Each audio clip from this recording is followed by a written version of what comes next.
പിന്നെ സെക്കൻഡ് ഹാഫിൽ ചെറിയ ക്യാമിയോ ഒക്കെ ഉണ്ട്, അത് രസമുണ്ടായിരുന്നു തിയേറ്ററിൽ കണ്ടു. അത് ക്ലൈമാക്സ് ആണെന്ന് വെച്ചാൽ മമ്മൂട്ടിയുടെ വ്യത്യസ്ത ഗെറ്റപ്പ് ഒരു സ്പോയിലേഴ്സ് ആണ് പറയുന്നില്ല. ബസൂക്ക ഒരു out and out Mammootty show. എന്തുകൊണ്ട് അവിടെ കാണുന്നത് വെച്ച് കഴിഞ്ഞാൽ ജസ്റ്റ് മമ്മൂട്ടിയുടെ സ്വാഗ് ടോപ്പ് ടു ബോട്ടം സ്റ്റൈലാണ്, അടിപൊളി സ്വാഗാണ്. സെക്കൻഡ് ഹാഫ് ക്ലൈമാക്സ് ആകുമ്പോൾ ഒരു വ്യത്യസ്ത ഗെറ്റപ്പിലൊക്കെ വരുന്നുണ്ട്, അത് നൈസായിരുന്നു.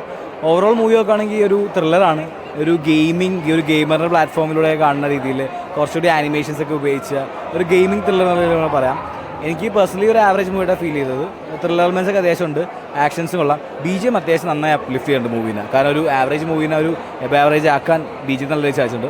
ഓവറോൾ ഒരു ബസൂക്ക അവരുണ്ട്. പിന്നെ സെക്കൻഡ് ഹാഫിൽ കുറച്ച് ഇടയ്ക്ക് ടൈം എടുക്കുന്നുണ്ട്, നമുക്ക് കണക്ഷൻ വിട്ടുപോകുന്നുണ്ട്. പിന്നെ സെക്കൻഡ് ഹാഫിൽ ചെറിയ ക്യാമിയോ ഒക്കെ ഉണ്ട്, അത് രസമുണ്ടായിരുന്നു തിയേറ്ററിൽ കണ്ടപ്പോൾ. ഓവറോൾ നോക്കുവാണെങ്കിൽ ഒരു out and out Mammootty show. മമ്മൂട്ടിനെ ഇഷ്ടപ്പെടുന്നവർക്ക് അല്ല, മമ്മൂട്ടിയുടെ സ്റ്റൈൽ, പുള്ളി 71 വയസ്സിൽ സ്വാഗ് സ്റ്റൈൽ വരുമ്പോൾ മോശമാണ്. അത് ക്ലൈമാക്സ് ആണെന്ന് വെച്ചാൽ മമ്മൂട്ടിയുടെ വ്യത്യസ്ത ഗെറ്റപ്പ് ഒരു സ്പോയിലേഴ്സ് ആണ് പറയുന്നില്ല, എന്തായാലും തിയേറ്ററിൽ പോയി കാണും. ഓക്കെ, നൈസായിരുന്നു. അല്ല, മമ്മൂട്ടി 71 വയസ്സിലും പുള്ളിയുടെ സ്വാഗ് ആ ഒരു സ്റ്റൈലിട്ട് വരുമ്പോഴും സ്ലോ മോഷനിൽ വരുമ്പോഴും അത്യാവശ്യം കുറേ സ്ലോ മോഷൻസ് ഒക്കെ ഉണ്ട്. മമ്മൂട്ടിയുടെ ഔട്ട് ആൻഡ് ഔട്ട് സ്വാഗ്, അതാണ് ഈ പടത്തിന് എന്തുകൊണ്ട് ടിക്കറ്റ് എടുക്കണം എന്ന് ചോദിച്ചു കഴിഞ്ഞാൽ.